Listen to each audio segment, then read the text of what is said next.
It's time for Geocache Talk. Whether you are at work, in the car, or wherever you are, we hope you enjoy this show about the great sport of geocaching.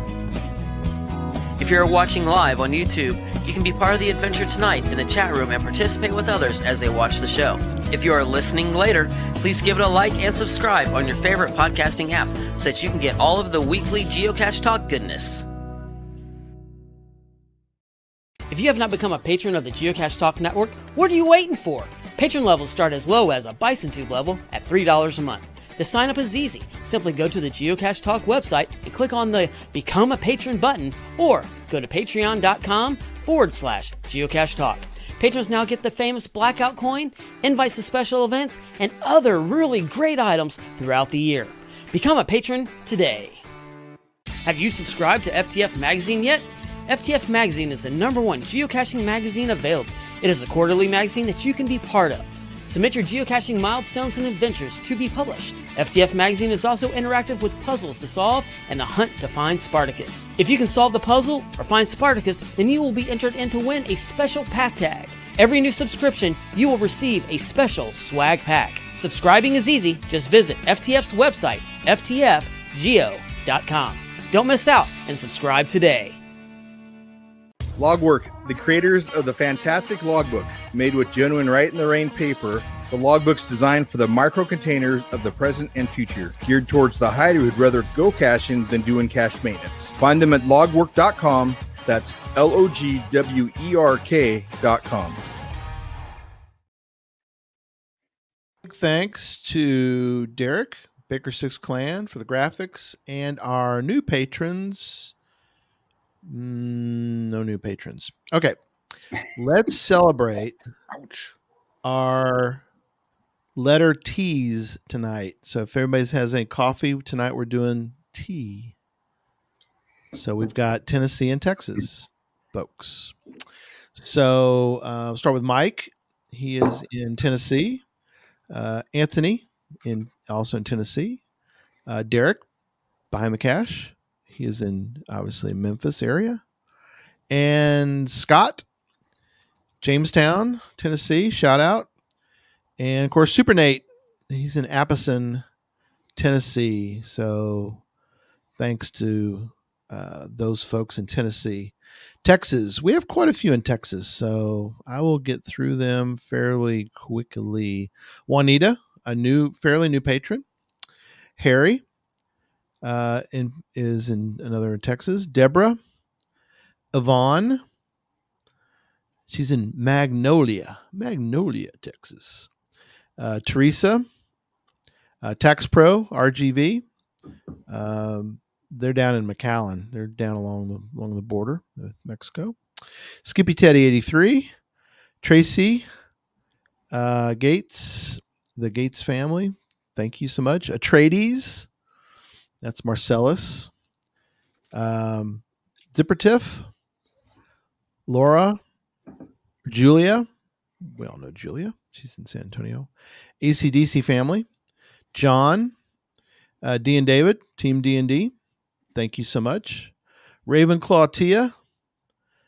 She's a sweetheart. Jeff.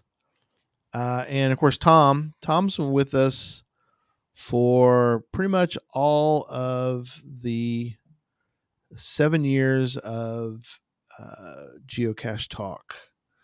So thank you so much. Thank you to all our patrons for making this run, making this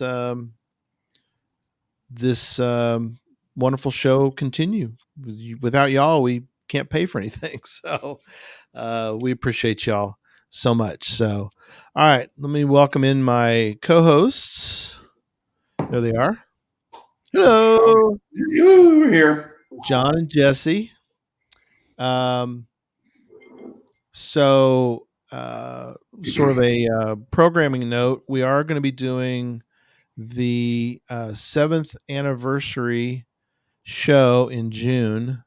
I got to make sure and confirm the exact date we want to do that. But yeah, we're coming up on our 8th anniversary. We're in our 7th year. Flies. Our 8th year. We're in our 8th year. So Wow, 8th that's a long anniversary. time. Yeah, 8 years, 2016 to 2024. We're also coming up on our 700th show, so that's That's a lot. a pretty good milestone. So We've had at least 600 good ones too. yeah, that's good. It's Pretty good batting percentage, average. too. That batting average will get you in the Hall of Fame for sure. You know, Well, yeah, sure. definitely. no doubt. I think we are in the Hall of Fame. Oh, that's for another show. Hmm. All right, let's do some news.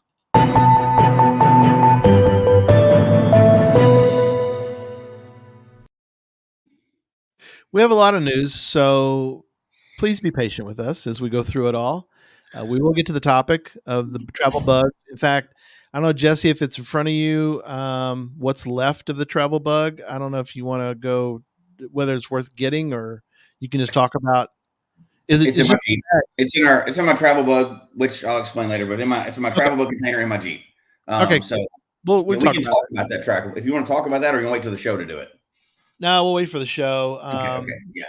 And I can show you a picture of what it should have been when it got to you. But again, that's for the show. All right. It roughly looks like. I got another example of what it looks like, but it it's not. It looks like it's just a tag now. Just a tag at this point, so that's okay. Probably, that just sucks. All right, we'll talk about that later. We'll get into that though. That's the main topic. Yeah, main topic.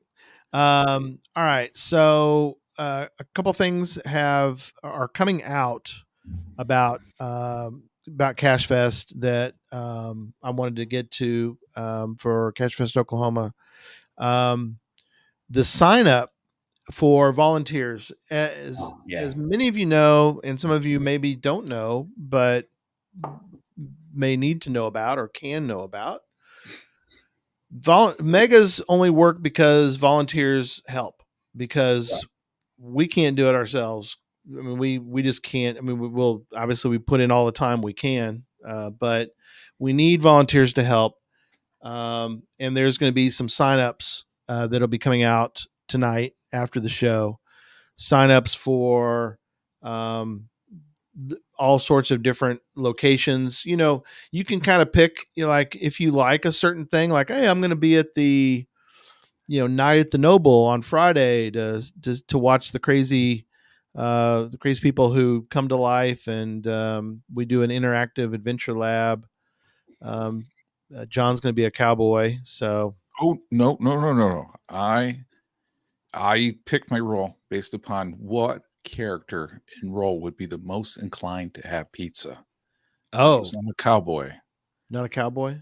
It was somebody who was native to Italy. Oh, perfect. Yeah. Interesting. Yeah. Nice. So anyway, but if you want to volunteer, there's a couple slots for that. You get the idea. If you want to volunteer, like, I'm not going to be there in time for all that, but I'll be at the main event. You can volunteer for the main event. You can volunteer for that. So there's a lot of slots open. We need a lot of volunteers. We really need your help. Please sign up and help us out. And you should say too that volunteering, it's not going to be anything difficult, right? It's short shifts always. It's nothing that's going to put you outside your comfort zone.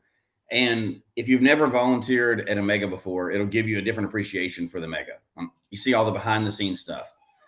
And I would also say that you're going to enjoy it a lot. You'll enjoy. You're of course rewarded somehow, but we're not going to talk about that. But yeah, we reward. But it's rewarding also to volunteer and to help see the other side of it, and you get like a behind the scenes look at the mega, and it's kind of fun. It opens your eyes quite a bit if you've never done it, and if you have done it before, it makes things run better. The more volunteers you have, the quicker it runs. It goes good for everybody, and you can never have too many volunteers. I mean, I guess technically you could, but you can never really have too many volunteers, and it just makes the experience so much better for everybody, and it's kind of fun. It's kind of fun to volunteer and do stuff. We've helped out at many megas, officially and unofficially, and it makes you really get more out of the mega, I would say. Yeah, I agree.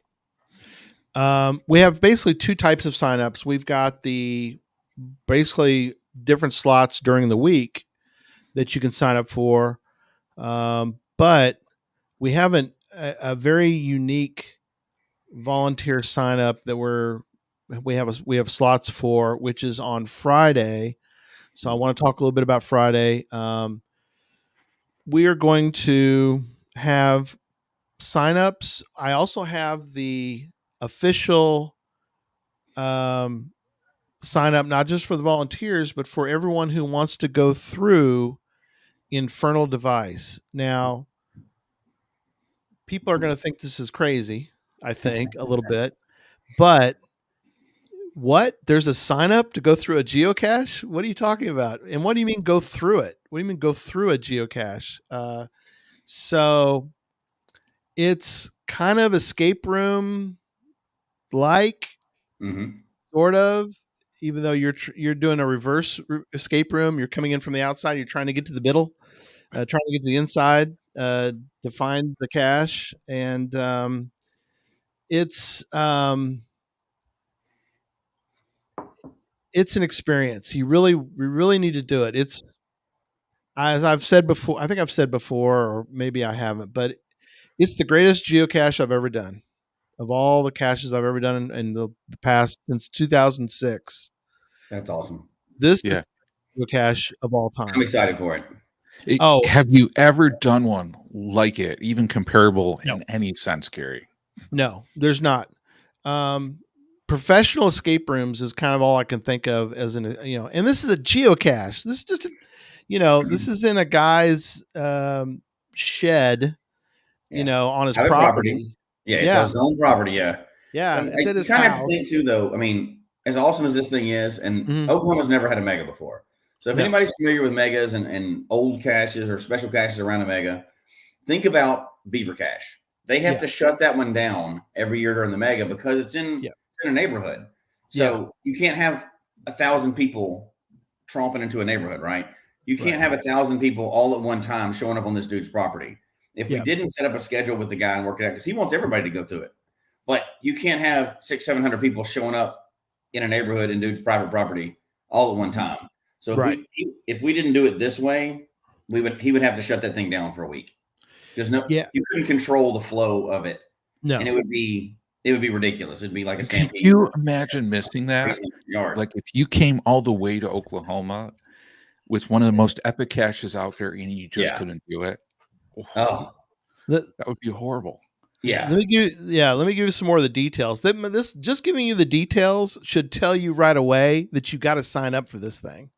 Number one, you have to sign up. So that's number one. But here are the notes. Right there. Yeah, it tells you that. Here are the notes on Infernal Device, which is, in case you're wondering, it's sort of southeast of Oklahoma City proper. So it's kind of north of Norman, southeast of, it's just on the outskirts of Oklahoma City. So it's all in the area. So it's not like you're going to be driving clear out to, West Oklahoma or something. So here are the notes that were provided for this.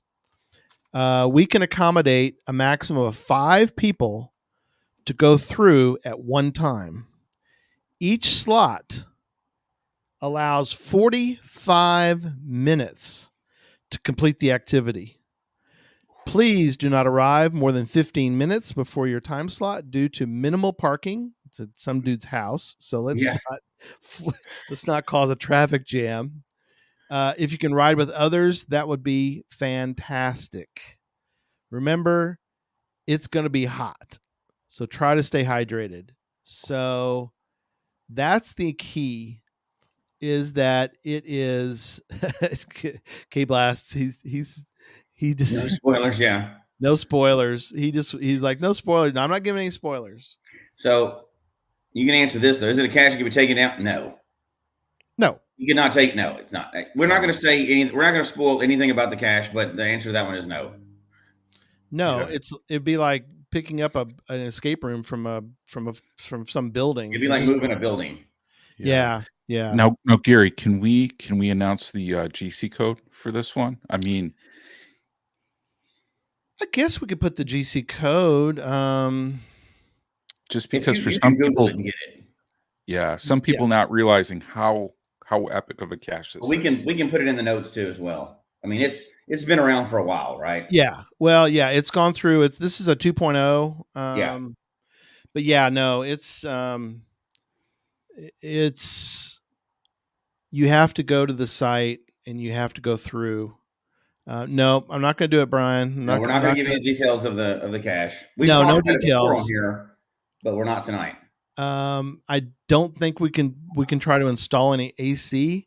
So you're just going to have to tough it out, folks.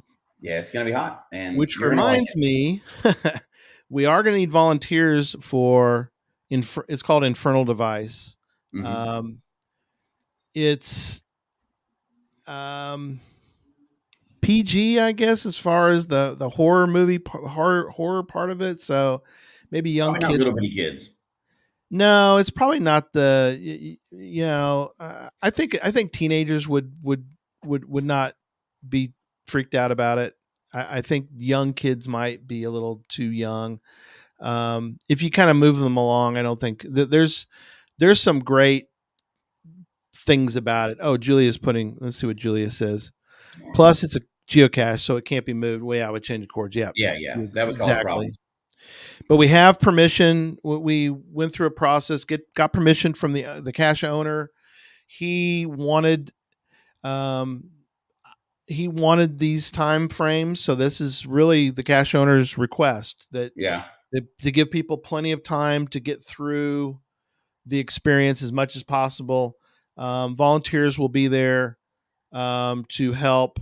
If you get stuck, I'm not sure the amount, so I'm not going to give you exacts. I'm going to do a quick guess in the fact that they might give you a nudge or a hint. Right. Because if you're running out of time and you haven't found the geocache, you kind of want to help people along who are there. You don't want to miss it. Yeah. Yeah. They don't want to. Yeah. So, and it takes a little bit to reset. So they're going to reset all that and be ready for the next group. So again, the sign up for that will be coming out tonight. The sign up for volunteers, if you're tough, let's see, what did Julie put in her note? She said, volunteers for this location must be able to tolerate extreme heat. Standing and lifting will be required. We will have cold water and cooling towels available. But if you have any intolerance to the heat or cannot stand and or lift, please do not volunteer for these positions. So that one's a little tougher than the normal. Yeah. Yeah. Mm-hmm. That's not like volunteering to work inside Embassy Suites, the conference center. So there you go. Yeah, there you go. Y'all not quite, but that's not going to be that for Brian. Get off my property. Get off my lawn. No, it's going to be great. So there you go. Stay tuned. It'll be on the cache page. It'll be on the web page, cachefest.com soon. Mm-hmm. So both the cache page and the web page will have the signups that you can participate in. So please sign up to volunteer. Sign up for a period of time that week and 45 minutes is to me is more than adequate. I was sort of lobbying for a shorter amount of time, but the cache owner owns it, so it's up to him. That's right. It's his deal. It's his deal. He goes, I want people to have 45 minutes. I'm like, you're the man. So, that's right. So thank you to them. Thank you to their family for letting us. I am very excited about that. Invade. Oh, that is you've been, but you haven't been either, right, John? No. I've heard some, and I'm man. What I've heard, like he needs to be selling T-shirts that week or something, because I'd be. I survived Infernal Device. To give you an idea, like it could be somebody's like top 10 caching experiences, that they've ever had. Yeah, go read the cache page, and just all it's like reading a several paragraphs people give about it. But to tell you how great I think it is, I've been through it twice. The second time I went through it, I didn't say a word, and I did not spill anything. I just went through. I don't even believe that. I know it's hard to believe, but that is really what happened. True. It happened. We're gonna get fact checked. Yeah, you can fact check. I was with D and David, and I think David was spoiling more than I was, but okay. It's amazing. We'll talk more when we get a little closer to. But all right, Also want to mention the Gadget Academy. So all the packages are shut down now. Right. We had our final tallies with our production of the coins. We got that in process. A couple things are still available. You can buy a gadget still for the Gadget Academy that they're going to go through and build with you. So they're going to do it with you. That's part of our fun. Yeah. part of Gadget Academy. It's one of our unique things that really isn't done in any other mega. So that's still available. The host hotel group price ends on June 4th. I know it kind of confused one person because they thought they saw that and they go, "Oh, you got the wrong date. You wanted July 4th." Like, no, June 4th, the last day we can do for the group pricing. For reserving a room, for booking a room. Yeah. Booking a room at a group price, you might be able to get it later at a more retail price, but if you want the group discounted price, that ends on June 4th. Can we say how much that is on air, or? Yeah, I can go find it. Well, I'll look for it, and while you explain the about notes later, I know it's several places, but yeah, go ahead and tell folks about what happened on Tuesday. Y'all talked about the Challenge Academy, or yeah. So Tuesday, for anybody that saw it, you already kind of know what we're talking about. For the ones that didn't, you mentioned Gadget Academy earlier. Well, Challenge Academy is going to be an interesting thing that, like we always do. It's either going to work out awesome or it'll be interesting. So we'll find out what's going to happen, because and John, you can pull that up too if you want. I've got it. I'll pull up the picture in a second. Okay, the two hosts of the Challenge Academy are going to be satellite. I'm going to be there hosting MC. We'll have the crowd live, and we're going to be doing a live broadcast Challenge Talk. This Challenge Talk Academy is going to be like an episode of Challenge Talk, but with a live studio audience, and we're going to be doing a lot of things, Challenge Wheel, everything else. So for people that are familiar with the Challenge Wheel, it's still going to happen, just like on the show. You're going to get spin for prizes. The interesting thing about that is, just like in previous years, there are challenges to do before you get there. So that's what people get really excited about at this point, because they have time left. So it started on May 15th. So between May 15th and the time of the mega, there is a map, which I'll pull up here. For the audio people, you'll just have to go and look at the notes, or look at Challenge Academy, or look at Instagram or any of the Facebook feeds that's got the map on it. So for those that can see, there's a map. It's kind of small. I don't think we can zoom in on that on this platform, but there's 4 different tracks. Photo scavenger hunt, which is photos you take, post to Instagram. The information's on there. Each one of these counts for points. Every one of these tracks. There's a power caching option, which it goes from 5 finds a day all the way up to 600 DT stars and 100 finds in 2 months. So 100 finds for 1 month, 100 finds for next month. That is actually pretty hard if you're not a power cacher. Yeah. So that one's. So the idea behind this, as we move through it, you'll see. Some of them will sound super easy to you. Some of them will sound like, I'm not going to do that. But that's the idea. There's a little bit of something for everybody on this. Another track on there is the well-rounded cacher. Now, this is something that we talk about on Geocache Talk a lot. It's encouraging people to find caches of all different types. So it starts off with just 2 different cache types in a day, and it goes all the way up to, it looks like 5 cache types in a day, 5 in a county, 8 cache types. One's below and above 3.0 and 3.5. So it's a good, well-rounded, different types, different DTs on that track. Each one of those is worth points separately. Each one of those gets you up to different levels. And for the exact details of all of those, go back, check Challenge Talk from Tuesday, and they break it down every single points level. The 4th track is the Jasmer Junkie. This is very appropriate right now. And kind of led to a little competition between Emily and I, because she's shooting for her triple Jasmer right now, and so am I. We're trying to make big progress this summer.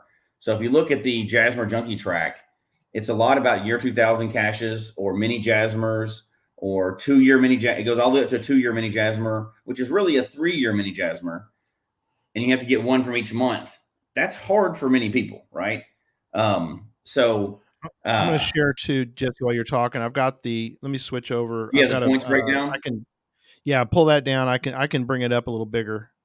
So go ahead, keep going. I'll. So the big thing about this is to be completed up until the actual Challenge Academy, the mega event that day. These are things you can already be working on, and some people already are. We've seen on Instagram. Emily and I are competing. We have a bet in place. The whole Challenge Talk crew is betting. Well, we're all betting against each other. I'll put it that way. The two losers have to put out a tribute challenge to the winner. Wow. So cool. You got to publish a tribute challenge cache to the winner. So whoever wins. I really don't want to publish a tribute challenge cache to anybody else, admitting that I lost the challenge. So I'm going to try hard on this. Unfortunately, and I know Merlin's good. He's working on his, he's getting his going. He's got a different schedule. Emily jumped right out of the gate and she's slamming it already. She's killing it, man. However, I have done so as well. So I am jumping out and I'm going for it. I've got it planned out. I want to clear out that whole map. You don't have to, first of all, for people that are competing, and Emily and I, and all three of us are not eligible for any prizes, obviously. Yeah. We're just doing it for ego and fun and the bet. The ones that are competing, if you get on there anyway, there's prizes, and we can go over all I don't want to spend the whole time to do that because we got to get in our show, but there's prizes for each level. You do not have to black out that whole thing. It's not a fizzy. You don't have to do everything on there. Anything you're doing, you'll get some prize. There's some prizes for it. Obviously, you want to get the more you can. You get a better chance at spinning the wheel. I see.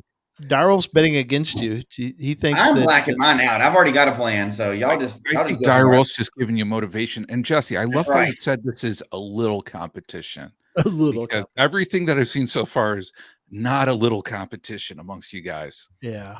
No, I don't do little competition really. So I was almost late for the show tonight because we were out caching all day, and I hid and submitted my first of this competition challenge cache. So that was one of the publish a challenge cache is one of them. Actually, it said hide a challenge cache. So technically, I've already done that. It didn't say publish one, so I'm just going to. It just said hide. I'm reading the rules just like everybody else is, right? But the hardest part is because I'm not a power cacher is going to be the power caching. Yeah. But we do have Memorial Day coming up. Memorial Day weekend is coming up. So that's right. That's a good time. I do have a trail near me. So I'm just throwing that out there. And then the Jasmer one, the very end, I've already got my trip built. Yeah. So it's on for that one. That's awesome. I'm ready. I plan on blacking out the whole map. That's awesome. Cache Fest, which will be like 700 or 800 caches by the time we get there. But I don't care. Just so happens I'm a teacher. I got one more week and I'm off. So ha. We're gonna see what happens. I'm gonna try to get everything I can done. I want to black that whole map out. So, that's good. No, that's good. Having said that, nobody has to do that. No. If you're going to Challenge Academy, you get prizes for way less effort than that. Yeah. We're just kind of doing it one for the bet and to see if it can be done, because we know people will do it, right? But it's really built for. Oh, Judy got hers. She got hers published. So. Woo. Yeah, Judy is killing it too. What? Pull that back up. I'm gonna. She's killing it. Yeah. AQRAR. Okay. Yeah. Big shout out to Judy. The geocaching ninja's been killing it too on social media. Oh nice. Yeah. So I mean, keep up the great work. Keep on tagging, putting up the hashtag Challenge Academy. So cool to see everything that everybody's doing. Yeah. Luckily, we're not in competition with her. She's killing it. But we're just in competition with each other. Yeah. But she's eligible for prizes, and we're not. So that works out great. Yeah. Yep. And Geocaching Ninja is too. Yep. Even if nothing comes out of this, other than a bunch of people publish some new challenges, I feel like that's awesome. Oh yeah. And everybody get to spin, everybody get to play and have points and get prizes and everything else. That part's obviously fun part too. But encouraging people to put out more challenge caches, which could be some people's first challenge cache to ever put out. Yeah, it could be for sure. You can beat that, but anyway, I could talk about our competition all night long. But anyway, I'm glad. Go out there, pull that up. If you're going to Cache Fest, or even if you're not, pull it up and see what you can get done. Right? Yeah, absolutely. We've given us a new kind of challenge for us right now because we have a lot of big challenges working on, but those take months and years. This one we can go out and chip away at this weekend. So it's a lot of fun. And anytime you have a target like that, whether it's souvenirs or whatever else, it's so much fun to just jump out and have a new thing to go for. That's perfect. and I'll put it in the chat room, and it'll obviously be in the show notes. So, John, Oops. take a couple Did I minutes just and give pull up us. my progress? I didn't mean to do that. That was an accident. I totally didn't mean to do that. Oh, that Oh, look at all those you. smileys on there. Ooh. Anyway, we can move on past that. Look Oh at man, you. yeah, Gosh, growing your own beans.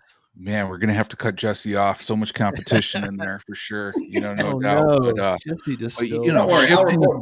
I'll report back every week until Right. Cache Fest. Jesse, we're going to hear from you every day, man. You post, I think, every day on social media. Yeah, That's yeah. awesome. I'm going to, man. I'm trying. I'm trying to be better about that. I'm not good at it. No, You're you're I'm doing doing trying it, to be better. This competition has got me kind of fired up, so I love it. Oh yeah. John, couple of quick items. Then we got to get on the show. Yeah, a couple other quick news items on here. Big thank you to everybody who submitted through the Google form for the Geocache Talk non-traditional hide contest. Yep. We've had some really cool ones. Shout out to K-Blast for his hide.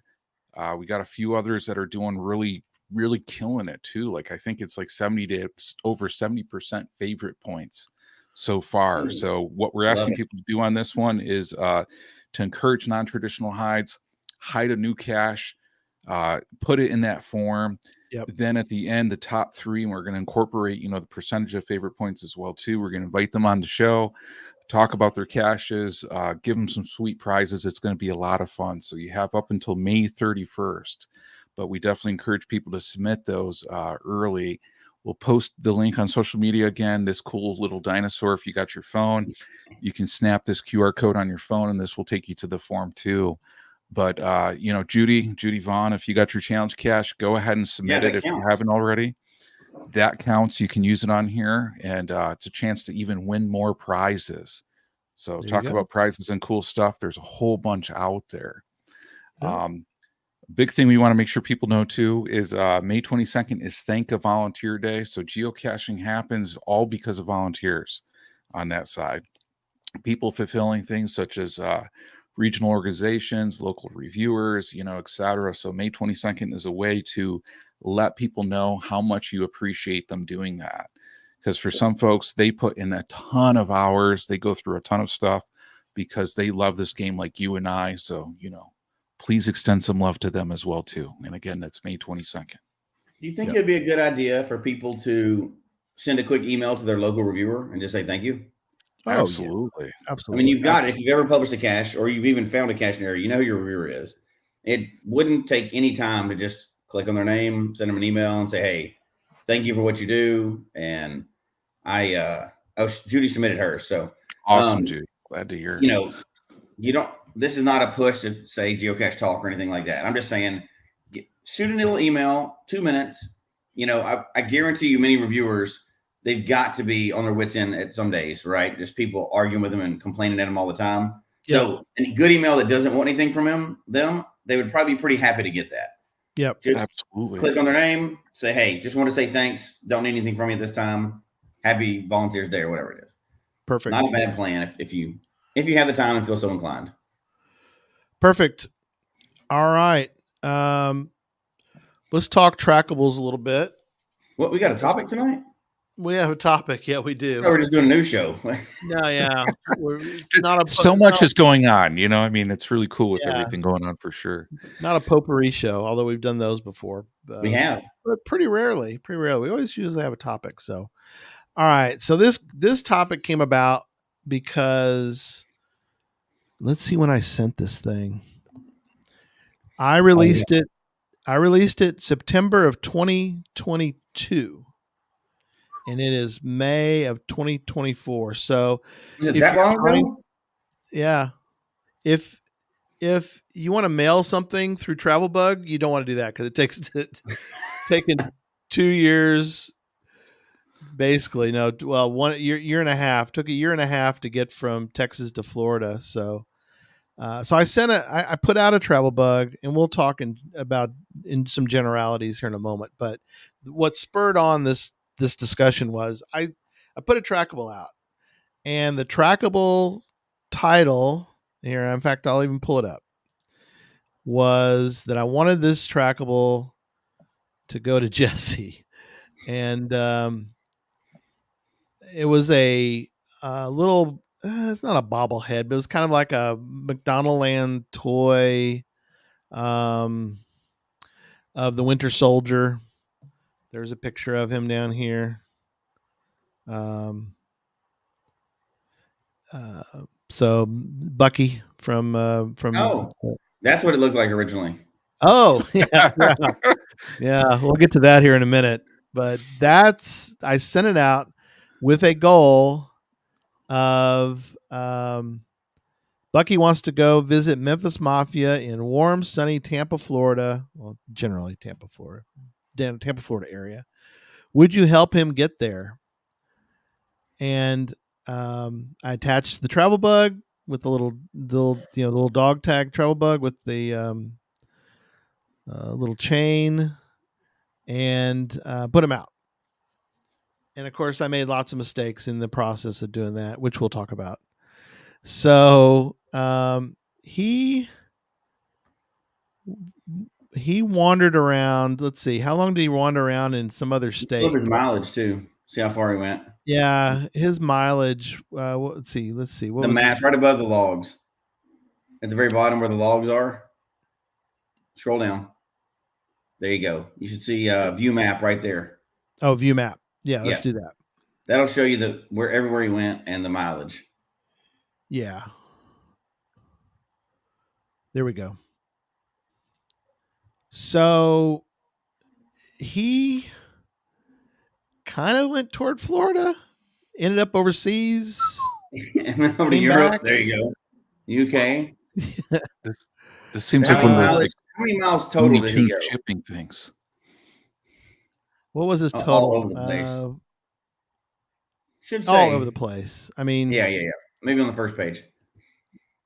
Might be on the first page, but yeah. So I mean, he was all over the U.S. too. Mm-hmm. You know, he was all the way in San Francisco and out in Vegas. He eventually settles in. And what's funny is, I sent a note to Jesse and said, "Hey, the travel bug is kind of near you. Can you maybe go get it?" And he's like, "Yeah." It kind of hung out in the top part here for a while, and then somebody grabbed it and started I think to take it to Canada. I was like, no, please just leave it. I got it to Florida, and I was like, okay, let's now, keep it in Florida. It got sort of near me. Gary called and says, "Hey, it's sort of near you." It was 3.5 hours away. It wasn't sort of near me. Well, it's more near to you than where to go, Finland or wherever it went. I know that Gary thinks that every other state is tiny compared to Texas, but Florida's a pretty big state.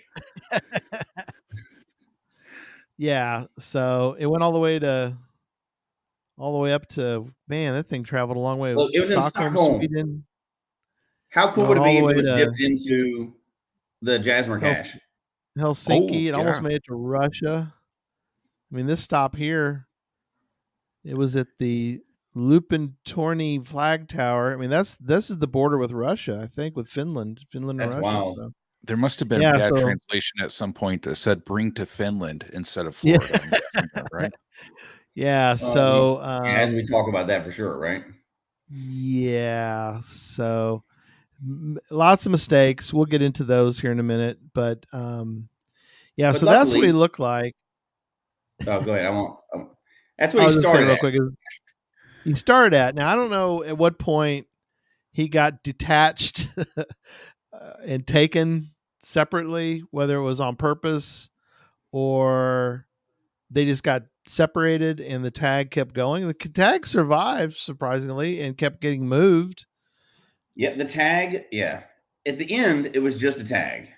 So when I finally got it, I called Gary and I was like, "What was this thing originally look like?" Because it was just a tag, no chain even. It wasn't even a chain, just a tag. Boom. So it was, yeah. Go ahead. Somebody stole the little Bucky Barnes off of the Winter Soldier, plus the tag, plus everything but the tag. So now, in fairness, here's what also could have happened. Yeah, those tags aren't. I mean, those little chains are not perfect. If it got separated, the chain got separated from the toy, and the toy and the tag were in there. A kid's going to come along, take the toy, not touch the tag. Yeah. Somebody will take the tag, or vice versa. They'll take it. Yeah. it's easy for those things to get separated. You cannot guarantee that it's going to be in the same shape when once you see it again. But Yeah, so it got handed to me as a tag. That was it. Which is crazy enough that the tag made it all the way there. It So did. I don't know. I have to go back through and try to figure out at what point. I don't know if there's any photos, but yeah. Who knows? Now this Go is ahead. killing me, Gary. I got to ask this: is this your first trackable whose mission has been completed? Yeah. So of all my, let's see how many I've got out there that are trying to do something.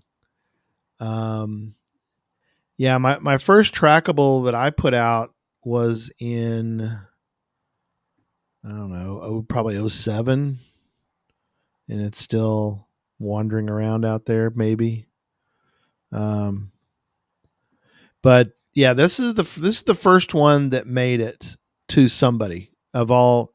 Let's see how many. I've got 39 trackables out in the world, and only one has ever made the mission. I've had a few that have made it. I put out a lot of trackables though.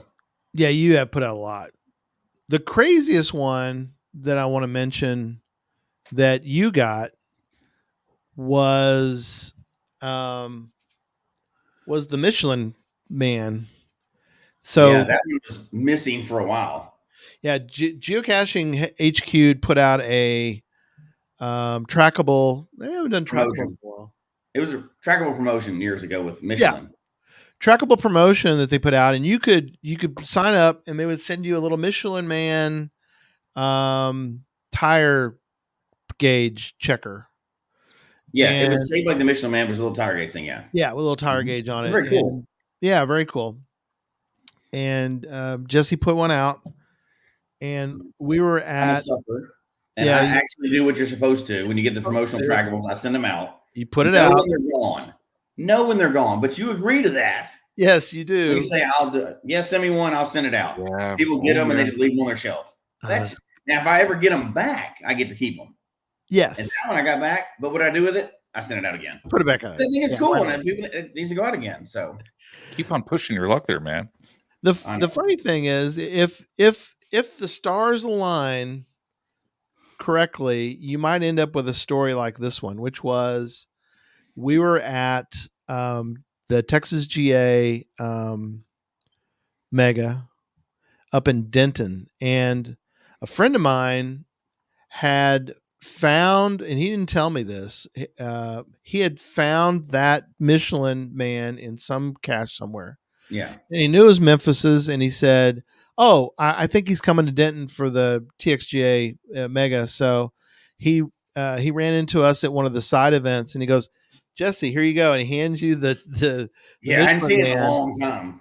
And oh my gosh, it was like, oh my god. So didn't make it to Colorado where you were living at the time. Made it to Texas, grabbed by somebody, brought to you and handed to you. That was pretty wild. That's it's almost as good. That's not even my best trackable story though. Okay. So I have one that just immediately went missing. Yeah, I have two that I'm down to one left of it now, but I sent two out a long time ago. I think it was like 13 or 14, a long time ago, right? Right. One of them is still active. So I put two of them out in a race. They've been racing, right? I just used like two ninjas, but I wrote a story on it that I think helped. We're not going to get, we don't have time to get all that, but I wrote a neat story that people have commented many times. Like the story is that one ninja is racing against the other ninja, right? Right. So there's two of them and they're racing all around the world and they've got like a crap ton of mileage on them. But people actually are reading enough to go, we've got to beat the other ninja because it was like it's the end of the world or something if they, whichever one gets there, good and evil. So they'll at least read enough that they're going to put in there and like, hey, I'm helping this ninja save the world or whatever. Or this is my ninja's going to win or whatever. Now, one of them has recently gone missing, but the other one is still out traveling around like 100,000 miles later. It's insane. Right. Which is still neat. And I get pictures from all over the world. But the coolest trackable story I've ever had, so today, I found my own missing trackable. Whoa. Really? So I was out doing a multi-cache. It was kind of hard in my area. It didn't get hit all the time. That's crazy. I get there at the end, And I was like, oh, this is one of those cool. It's another promotional trackable, the James Right. Michener, the gold nugget thing for the book. Yep. Of course, I Yep. sent it out because that's what you're supposed to do. I Yep. get there and I'm like, oh, there's one of those. I hadn't seen one in the wild yet. It was mine. It wasn't logged into the cache. And it was mine that had gone missing and somebody had moved it to this cache. And I didn't even know until I was like trying to log it to move it. What are the odds? You know, I found my own missing trackable. That's awesome. like who else does it happen to? You know? Yeah. And now I probably could have gone back and found out who put it in there because not that many people find that cache. Yeah. I was just like, I'm just happy to get it back. Yeah. And it's not their fault. They found it somewhere. It's probably lost in their car. Not that anybody would ever admit to doing that. You know, when they fall down and you forget that they're in their car and you find them That's later. And happened you're to like, someone? oh, take them to an event and get rid of that. I don't know how I got there. Yeah, I want to talk about travel bug contests here in a second, but Oh, yeah. Mike mentions about having an easy way to scan travel bugs in the official app would do wonders. Yeah. I don't know if Goo has it or Geo has it. Cashly has it. Yeah. Where you can. I think he's it talking has about the official app, though. I mean, that's Yeah, it's not in the official. Do they app. not have it yet? It seems like they would. They should. I think some of the other apps, I know Cashly does. I would assume Geo has it as well, but which Does is kind of the cool. You can just scan official it. app cost anything? No, Okay. It doesn't cost no, anything. it doesn't cost anything. I really think that they're trying to keep the official app as basic as possible. A little bit, I think. Yeah, They already know that there's third parties that are doing really Yeah. advanced, but you got to remember, like out of the big sphere of geocachers, the people that listen to this is like this small amount of people up here at the top. No, Most of the world is like 200 finds and less, right? They don't need all these advanced things. So I think they're appealing to the bigger audience doing that because we talk about it a lot like this, the app doesn't have this or that. It makes sense though, right? If 98% of your cachers have found like 200 caches, that's who you need to appeal to. So it absolutely. And I mean, on that one too, I mean, obviously they can. They work with Nick, right? He can do whatever. So but they're choosing not to. So that's got to be the reason why. Well, I think for them it's got to be tricky because it's like most new cachers probably aren't going to the website. They're probably just using their mobile app, you know. So I mean, if that isn't usable, if it's clunky or something, yeah, you could have people kind of check out from the game right away, you know. Yeah. So I get where they're coming from. No, it makes sense. So it's not that I just didn't want it to sound like we're bagging on the geocaching app. There's a reason why it is how it is, right? Yeah. Have you go ahead? That was a good one that you brought up, though. Oh yeah, about saying That's a thank you awesome. note. Yeah, VM Steege put. Yeah, that's cool. And send a thank you note. Really That's good. great. You know, again, it's kind of appropriate to this, just like caching. If you have 800 caches out there or 500 trackables out there, you're not going to be able to put that level of personal detail into it. And there is kind of an oversaturation with that, a lot of that, right? Like you don't do maintenance on 800 caches. You probably don't thank people if you have 500 trackables out there either. You got to keep it kind of manageable. Yeah. Yeah. Have you guys ever been part of a travel bug race? No. Yeah, I've hosted ones. Oh, You've really? hosted. Okay. Yeah, I've hosted a couple of them. We'll get to yours in a second. Okay. I'll tell you my quick story of I've been in a one back when Geo Gearheads was around. I was privileged enough to have one of the travel bugs provided to me in this race, designated and said, Daryl W4 said, "Hey, I want to put you in there with us." And it's like, "Oh, thanks so much." My travel bug went 12 miles maybe and died. Did somebody put it in like a terrain 5, like a 5.5 like cache on that one, Gary? I don't or what? know. That doesn't stop it. I have done that. Yeah. I put one of mine in a 5.5 boating where I go cache. Dang. And it still got stolen. Still got taken. I'm like, yeah. Somebody had a mission just to like. 5.5. It wasn't like a fake 5.5, Texas. It wasn't like a fake 5.5. It was in a 3-foot tree. It was like you had to boat to different locations and then move around. And it was the final cache was in the lake. Yeah. Ooh, Still stolen, immediately stolen. that sucks. And Yeah, it was mine- another promotional trackable. It was the 10 cup whiskey one. Oh yeah, I put Oh, my man, 10 that cup is a whiskey cool one. out too. The Yeah, lesson is break the rules. Don't send out your promotional trackables, right? That's the lesson for today. probably. I don't know. Yeah, because we'll never see him again. But yeah, mine farted and fell down. So now, I was part of the Deadliest Cachers. Wanted to send. I was at the other end of it, and she put out a travel bug race, and she asked me if I had a cache that could accommodate these 20 these 20 travel bugs coming to this cache, and I was like, sure. Yami came and made it to the end of the race. Ooh. Zero. Oh, Not oh my gosh. not one trackable survived and Ooh. won the race. But anyway, you were part of, you hosted one, Jesse. Tell us Yeah, I about hosted a couple of them. Okay. So here's what I'll say. This is a whole nother show that we should probably get into, right? Travel bug Yeah. races. People are still doing them. Yeah. One, I would say from what I learned, because, we don't do anything small. We have to blow everything up and do too much work every time, right? Right. So we went way overboard, had tons of categories. We're sending out a monthly newsletter. It was a year-long travel bug race.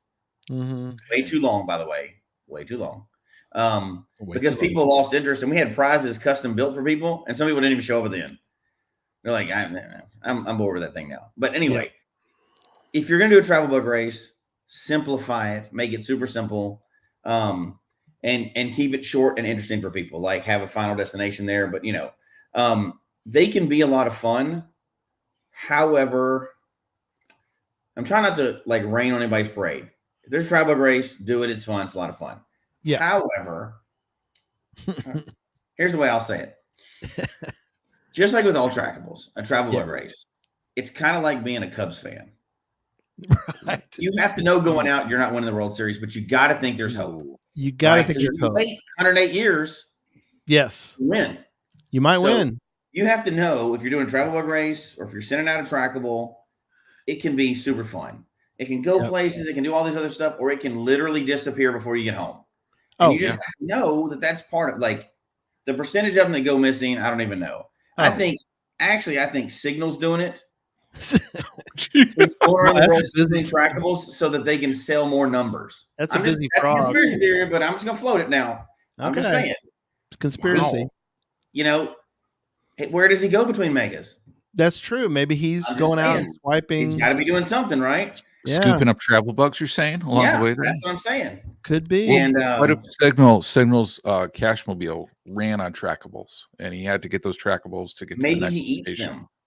Oh, they're all in his, because he is pretty fat. So maybe. Yeah, I mean, there's not really big flies. They are bugs. They are bugs. Oh, probably. That's why they're bugs. Now we know. Pollution. Yep. Signal is eating them. That's how he keeps staying alive. Keeps all his magic, so he can get to all these events. We solved it. Because if that's the case, I'm giving time, Signal even more trackables to do more awesome things. I'm okay with that now. Hey, he's at megas all the time, but I've never seen him on a plane. The plane that I go to get the mega, he just magically appears. Right. I'm just saying he's eating trackable bugs. Yeah. So, but that's stupid. All right, so travel bug races are really fun to do, but you have to go into them whether you're the host or whether you're a participant, knowing they're just like any other travel bugs, and probably 70% of your travel bugs are going to go missing. Yep. Before too long, but it's still worth it for that 30%. It's fun. It's worth it for the fun of it, right? Like it's fun. You can, for the ones that do work and reach their goal or just travel for a while. I mean, they cost $5 usually or something, whatever a tag does. Yeah. If you get 6 months out of enjoyment out of that, it doesn't matter if it goes away after 6 months. It's $5 and it's gone. And you can follow them on the map and see great pictures. Mm-hmm. And there's amazing trackables out there. One of my favorite ones I've ever learned about was I think we interviewed them 25 years ago on the show. And there's a log book that's going around. It's a journal, like a diary journal connected to a trackable, and you send it around. I had it at one point, and it like you literally write a story in there and then move it on like it's a true log book. I remember that. Yeah, that was full many years ago. Yeah. And then when you get it, you read through all these stories, and they're crazy. They're crazy stories in there. So it's like a whole book that you've never read as a trackable. Well, and I got to put something out there because I mean, as much as we say travel bugs go missing, when you're not to discourage the new cachers, because I mean, it is such an amazing feeling when you release one of your first trackables or your first trackable, like go somewhere you've never been, like especially like overseas to like Europe to some cool locations onto that. Germany. I mean, I don't know about you guys, but like when I was the first part of a travel bug, then going overseas, and a lot of times, like if I move a travel bug, I'm watching it. I want to see where else it goes. Oh yeah, absolutely. On that one, that is such a cool experience for sure. So I mean, if people are newer cachers, yeah, I agree. It's just you can't set the bar too high in your expectations, but I mean, there are some pretty cool things that'll happen for sure. Absolutely. And Darwolf earlier said need to cover travel bug edit. We are going to get to that. We're going to go through a couple more anecdotal stories, but we will get into. We're going to definitely run out of show. We're going to have to talk about travel bugs again really soon. Yeah, we have to do travel bugs again because there's so much to talk about with travel bugs. Like there is. Owning, moving, there's so much. There is a ton. I've had some I would consider successful. I never got them back, but they talked about the y'all remember the ducks. That was a really big promotional item, and I had one of my ducks. There was a duck race, seven deadly ducks, official race. Yep, Mike mentioned that. And so I had one, and I took it to an event, and again, we've all been there, and it's like, and friend of mine who a local cacher came up and said, "Hey, I can take your travel bug. We're going to Greece." I said, take it to Greece because why not, right? Yeah, why not? So she did. She took it, dropped it off in a cache in Greece, and somehow went from Greece to Germany. And then, if y'all remember, I don't know if it's still the case today in the world we live in today, but in the old days, if your cache got to Germany, you might not get it back, but that darn thing's going to travel around the country. And that duck went to all over Germany because the German geocachers are very good about picking up a travel bug and moving it. They're the best. They are by far 1,000 times better than U.S. cachers. I don't know about Canada or some other countries, but here in the U.S. we suck. We're like one of the worst as far as cache health, and travel bug health. Travel bug health, yeah. Travel bug health. Yeah. Jesse and I found one we've talked about on the show before. He and I found one. It was just the same thing. Yeah, nothing on it. No. It wasn't even activated, was it? It was activated. Yeah. I found one time. We've talked about this before, but I found one that's already out in the wild and was not activated. Not activated. Like, it wasn't the package as a prize. It was an older cache. It was not activated. So that crazy. Wasn't an FTF prize, you're saying? Like how some people used to do. No, it was not FTF prize. No. Yeah. Interesting. It was out. Yeah. It was wild. Yeah. Mike's right. It is the Shangri-La of travel bugs. So, Yep. Okay. So, we do have a lot of stories. Let's go back to, while we still have a little bit of time, let's go through. Already an hour. You know what? Let's just start. Let's get started. Here we go. Next hour. You know what though? This is how I find travel bug stories when you're at events. Is somebody talks about a travel bug story? Oh, they're great. It's like so many great unique stories that just like go on and go on. So that is why we're even talking about trackables, right? So absolutely, knowing that they still go disappearing. No, then and we're talking about trackables that are sent out, not like the stuff that you just buy and keep, right? The ones that are actually sent out. But just the chance that you're going to get good stories is enough to make you, even if you've had all of them go missing, you're like, I want to send another one out. Yeah. It's on the chance that you're going to get some cool stories, and people put some, if you if you pay attention to your trackables, which again, if you send 200 out, it's kind of hard to do that. Kind of hard to do. I found that out. I went overboard on trackables just like everything else. Yeah. But if you send them out, you're going to sometimes get some really cool stories and some really cool pictures. Yes. I've got pictures from places I may not ever get to visit. Yes. And it's worth it just for those stories alone. You know, everybody's got a trackable story. So that's if everyone moved perfectly all the time, it probably wouldn't even be a story. You'd just be like, that's part of the game. It's kind of boring. But you can follow the maps of your trackables, and it's worth it. That's why we're having this discussion. Knowing that absolutely. I've activated 166. A lot of them are missing. And sent them out. You know, other than one on my leg, I sent a bunch out. Yes. Some are still going. Cool. Once in a while you'll get you'll see one. Most of mine have truly died, and it'll be for a different show. We can talk about Travel Bug Resurrections. I've resurrected a just couple. About to say that. Yeah, you're about to say you can resurrect them. And there's other uses for them as well. Yeah. Which so let me throw another show, but I've used them in different ways that have been really fun too. So I've put them in. There's in my books, in the game. Cache Masters has a travel bug in it. Oh yeah, I forgot about it. Yeah, hit them in the book. Yeah, hit them in a card game. It's a totally different show because I've got many stories about that. Yeah, about those. We most can't even definitely. Get that right. All right, so I'm going to throw out for you guys some steps to hopefully have a successful mission. You give me your thoughts, okay? All right. Number one, and this came up, Owen from KC mentioned it, and that is don't send the item. Put out a proxy of the item. Keep your item. Put out a proxy of it instead. What are y'all's thoughts? Yes. So don't send a coin anywhere. Right. Don't send a super fancy they cannot be too fancy or somebody will want it. It has to be basically something of nominal value or less, like no value to anybody, right? Like you couldn't. And I think that's even part of the actual recommendations too. Like trackable should be, if it's attached to something, a tag should be of nominal value. But if it's worth anything or unique, somebody might keep it. So if you have something that's really cool, don't just slap a tag on it and think it's going to stay out there. It won't. Send out some neat item. If we're talking about dog tags, right? Like the normal.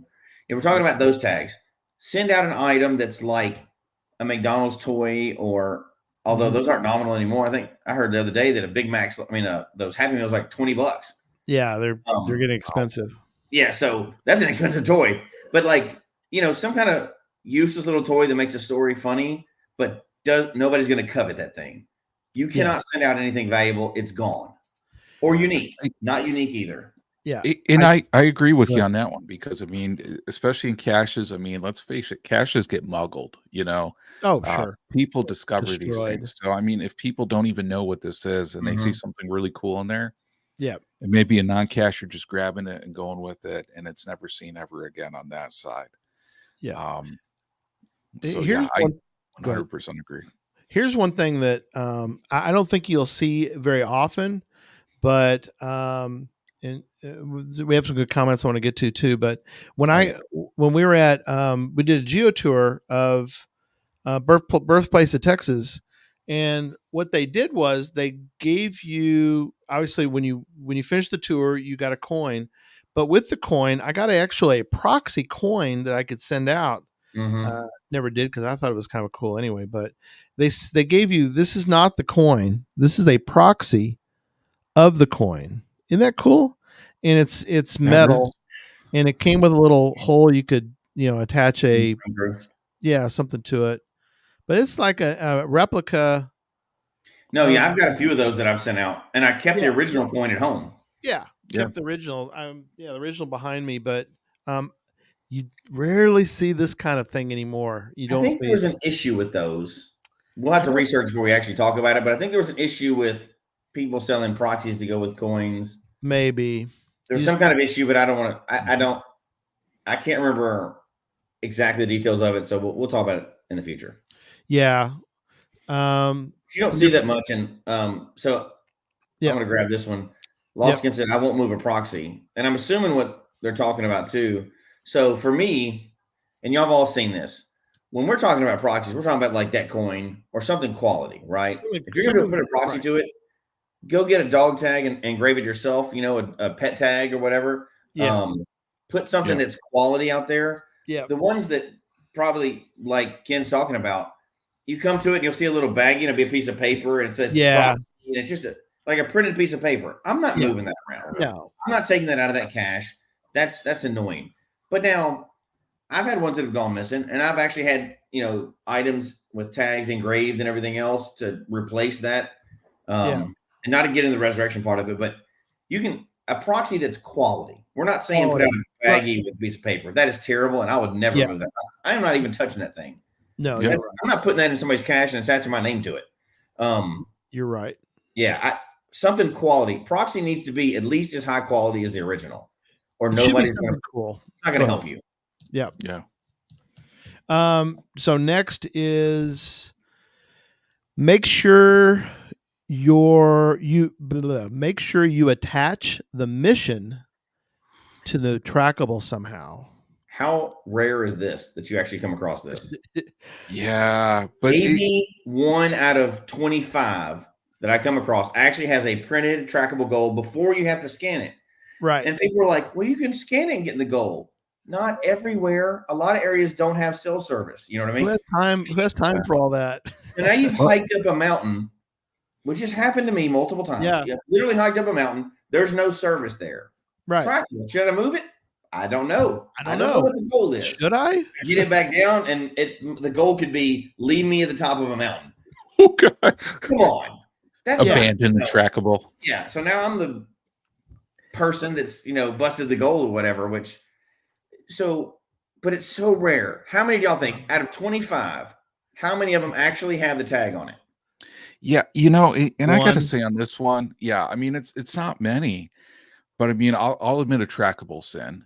We went to a travel bug hotel down in Florida. I don't know that this is the night that we're gonna do that. We don't have enough show for admitting all that. No. I don't have too many. Maybe I just have this one. But on this one, we were at a hotel, travel bug hotel down in Florida. Yeah. Popped it out. Really cool one, right? We grabbed probably the coolest travel bug we saw. We didn't check its mission. We didn't check its purpose. Just grabbed it. Yeah. What was its mission? To go somewhere where it was warm and buy water, right? So we throw it in our bag, and you drag it to we Buffalo. Get on the plane, and when we get to Buffalo, Gary, where did it originate? Buffalo. You basically ruined. Oh my gosh! But Jody saved us on this one. It ended up in Iceland, thanks to Jody. So Jody saved it. You but say somewhere warm? Well, yeah. And then from Iceland, it did go over to Europe and went to some other cool places. Okay. But yeah, man, when I came home back to Buffalo and I checked and I was like, I took it exactly away from where it should have been. And right basically to where it came from, I was like, oh man. But if there was a tag on there saying, okay, here's the deal, odds would have been better, that I probably wouldn't have done it. Just saying. So, along those lines, hold on, I'm trying to put this one in here. Go. K-Blast, I quit putting goals because no one ever reads them. You know what? That's part of it. Yep. However, I'll tell you a story that's the opposite of that. And this is the problem with Trackables again is I got stories, right? But we all have stories. So we did a family race from HQ to another location. Right? We dropped them all when we visited. So each one of them, each person in our family had a different trackable. They're all set up together and linked together with stories saying we're racing each other. The first person to get to this wins out of a family. Yep. Well, it just so happens the first person that picked up one of our trackables took it all the way to like 50 miles from the location. Oh. All the way across the country, by the way, right? It was like so close. All the way to Tennessee, back, to Tennessee from Seattle. Yes. Our other ones are racing along. Well, the next person that picked that one up said, these goals are clearly on there. This seems like it's cheating. I'm going to set it back a little bit because it's so far ahead of the others in the race.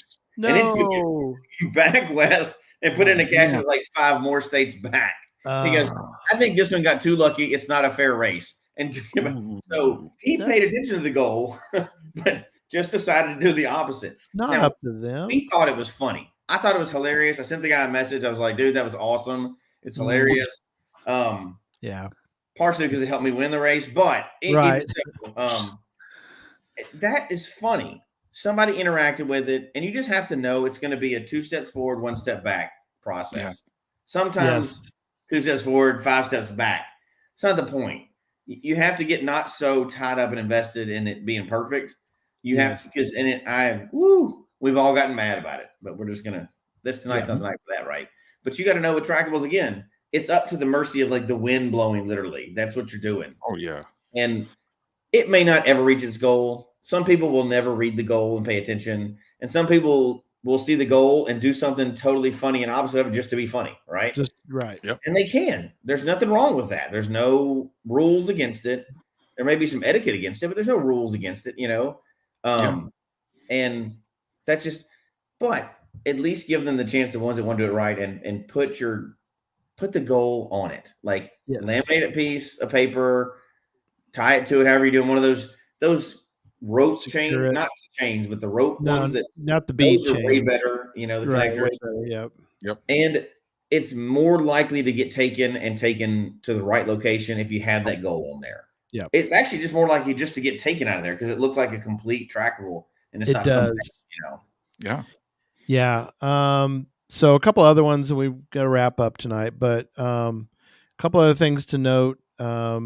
Be clear on the trackable page. Don't write a dissertation and then the cachers try to figure out, okay, I still don't know where this guy wants this cache to go. I mean, be clear. I don't need a story about, how Bucky Barnes is Winter Soldier and, that's an example.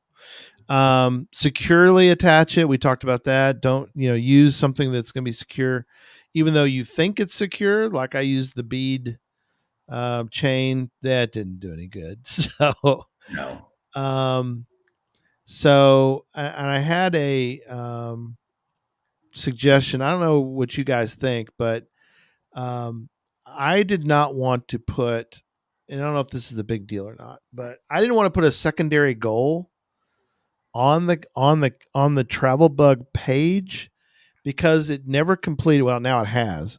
It never had completed its primary goal. And one thing that I don't know what happened to or what the thinking was. So it's in Florida. It's close to Jesse. It's pretty, it traveled 4,000 miles to get there, all the way through Finland and back to Florida.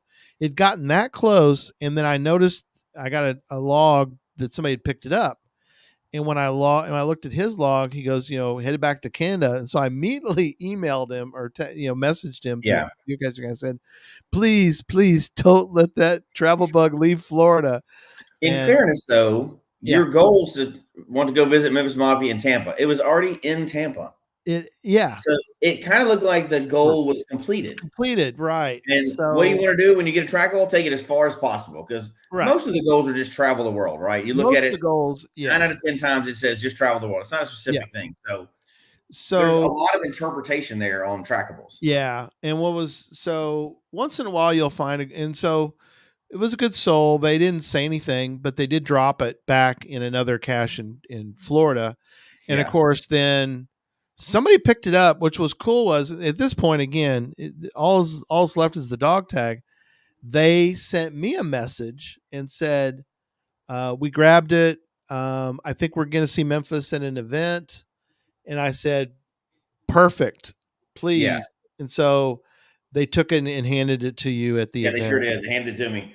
That's cool. Yeah, they made sure. So that was cool, though. It completed its mission. Now, here's the question. What does it do now? Ooh. If I send it out in a cache now, anywhere close to me, somebody's just going to bring it back to me. So we got to change the mission of it. Maybe. Yeah. Do I change the goal? We should leave that as... I'll leave that as a suggestion. If they don't have any other goal, it's the Winter Soldier. I'm going to Alaska. Unless I'm instructed otherwise, guess where the Winter Soldier is going? Going to Alaska. It's going to Alaska. I like it. Drop it in Alaska. That's cool. And I'll put a new goal on it. I'm sure somebody will come up maybe with a question.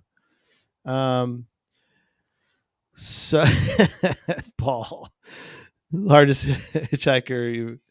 Oh yeah, Full-sized Yeah, whaling harpoon I've attached seen to the some work. crazy items with that. That has got to be the largest. I've seen a bowling ball. it, it one that I got to bring up is Go for it. trackable stories, and I can't remember. Wish I could remember who told me about this. The trackable toilet on this Yes, one, I've seen the whole, just the toilet seat or the whole thing. the whole toilet, the I've whole seen the toilet. toilet seat and bowling ball and Bowling pin. many bowling pins, bowling ball, Where are you going to put them? anchor. I've seen anchor. Yeah, I Well, tell you I where they end up. Jesse will tell you where they end up. They end up at Megas.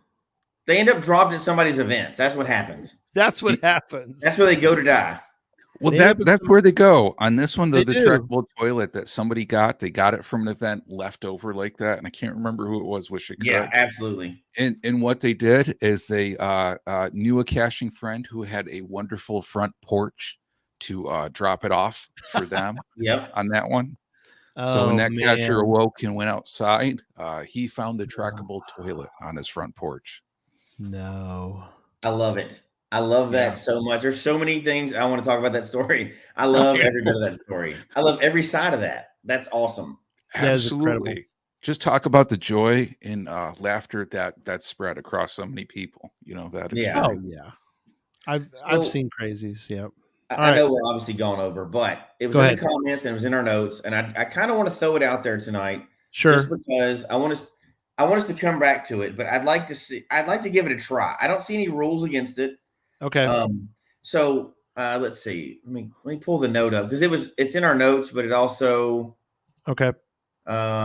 yeah. So it was brought up in the chat too.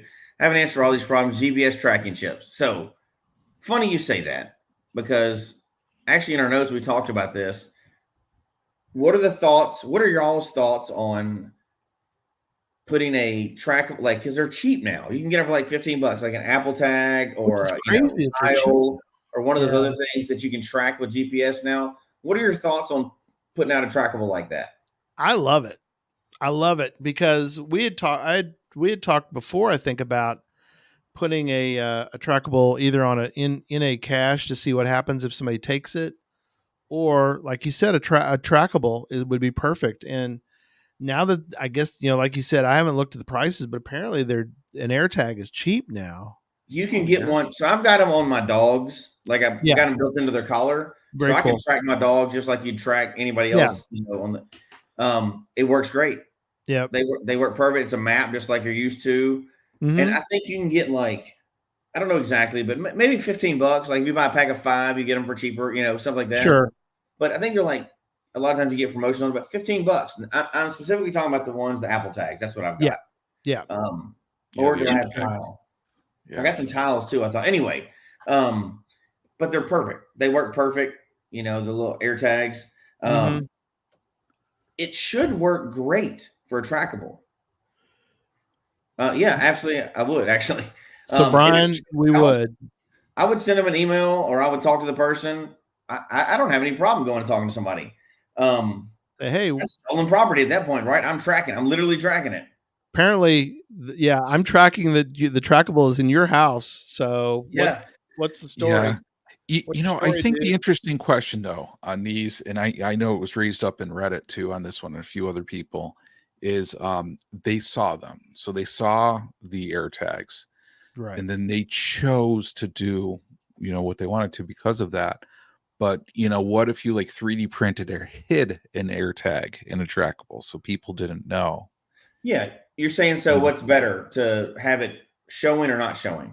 Yeah, correct. So people knew it was being tracked like that through like GPS. Right. So Or I think it wasn't. it's a decision to make, right? Like like hidden cameras versus those cameras, the surveillance cameras, right? Yep. The ones you can see versus the one you won't see. Do the bad guys not do it because one's there, or do the bad guys, they sneak it away? Or they do it You because catch more bad guys with, which side do you choose? Is it deterrence or not? I think either way is good. If you put an AirTag on it, then honest people would know it's being tracked. sure. Dishonest people would also know it's being tracked. Right. If you hide the AirTag, you could track it, but it's not a deterrence to steal it. So I don't know Right. which way you go with that. I don't know which one is the answer to that. and you lose the trackable, and you lose it, and you lose your AirTag. Of course, your AirTags, you're never going to see the AirTag again. So maybe more than likely. No, you're not. And I mean, ultimately, would you really track somebody down if it's in the middle of nowhere? Do you even know that that's where it went? Is it the last is that going to be tied to the last cacher? What's going on with it? What are you going to do? Follow up with it. Now, would it also be cool to be able to see it tracked real time around the world? I think so. Kind of cool. Cool. Yeah. I think it's kind of cool. Do you have a responsibility to tell people that there's a tracker in there? Sure. Because there's an issue there, right? Like if you're tracking somebody that doesn't know they're being tracked, right, that could be probably illegal in some places, right? Well, Owen says it's illegal to do that, or illegal for that. But I'm not tracking the person; I'm tracking my property. Yeah, so you're tracking them with your property, right? So if a thief stole it, it'd be fine. But if an honest person, as part of the game, is doing it, is that even legal? Right. Because again, you're tracking your property, not the person. Oh yeah, so there you go. If I saw an AirTag on TV, I wouldn't pick it up. If I had it in my car, I wouldn't want someone to know where I am. Yeah, okay. So there's that, right? Like it could definitely be used poorly, right? You could set somebody up to take it. Yeah. And track them, and that would be kind of. I could kind of see using one of those in your geocache, because that's but it should stay where that's private property container, probably. I mean, if it gets stolen, you're not supposed to. That's theft. Yeah, it costs more than an ammo can. So. Yeah. Well, I don't know. The invasion of privacy thing. I think it would be an issue. I would definitely, if they get cheap enough, I might. Around here, they're always people are swiping stuff all the time. I almost think I'd want to put an AirTag hidden, and then I could at least find out where they dumped my ammo can. They dump it in a garbage, into a. But anyway, that's for another show. Could you imagine if you found out, Carrie, and you went there and there was like 1,000 ammo cans in there, like a mountain? Oh my God, there's a mountain of them. Now we know where they went. That's right. Like all the missing left socks, all the missing travel bugs, all the missing ammo cans. I'd like to hear. There's several comments on this in here, but I'd like to have people email in their thoughts on the trackable. So an AirTag on an item. Do you feel like it'd be invasion of privacy? Do you think it'd be neat to be able to see where it goes? What's your thoughts on that? Because we're talking about it may even be illegal. So, what are your thoughts on it? Would it be legal? Would it be illegal? Because we're talking about all over the world too, right? And potentially tracking a person that you could assign because they already signed it out as their name. Now you're tracking that person. True. What are your thoughts on it? Would it be cool? Would it be illegal? Is it a terrible idea? Is it a good idea? I'd love to see people's opinions on that. And, because we can talk about this forever, but like, what if one of the trackables you already have is trackable and you've been carrying around in your car and now somebody can follow you all the time? Yeah. There's some weird stuff involved with this. It is. Seems like a neat idea, but I'd like to hear what people's thoughts are because there's a lot of thoughts in here. Send them in and we can talk about this topic again soon. Yeah. Yeah. Very cool. geocachetalk@gmail.com. Yep. Very cool. All right. Good discussion. Again, don't forget, it'll be out in the, don't forget about the Challenge Academy challenge. Don't forget about signing up for volunteers for Cache Fest Oklahoma. There's a separate sign up for Infernal Device. So make sure if you're going to do Infernal Device, there's a separate sign up link I'm gonna log or set up for you, separate from the general Cache Fest Oklahoma. When you go in and look in Sign Up Genius, when you pull it up, and again, it's going to be on the cache page and it'll be on the web page. Tonight it'll be on the web page. Eventually tonight it'll be on the cache page, and then Derek will put it on the web page when he gets opportunities. So just to give you an idea of possibles, door greeter, you could work with Signal, find out if he's stealing travel bugs, be a handler for Signal. If you ever want to be Signal, we got that available. Help with setups, help with the silent auction that we're doing. You could work in the VIP lounge, hobnob with the VIPs. There's always help with the Gadget Academy, the store. You get the idea. There's lots of different possibilities. So they will be out there, and you can sign up. So, all righty. Thanks, everyone. And we'll see you all soon. Thanks, and have a good night. Have a good week. We'll see you next Sunday. Okay. Good night, everybody. I can push the button. Here we go.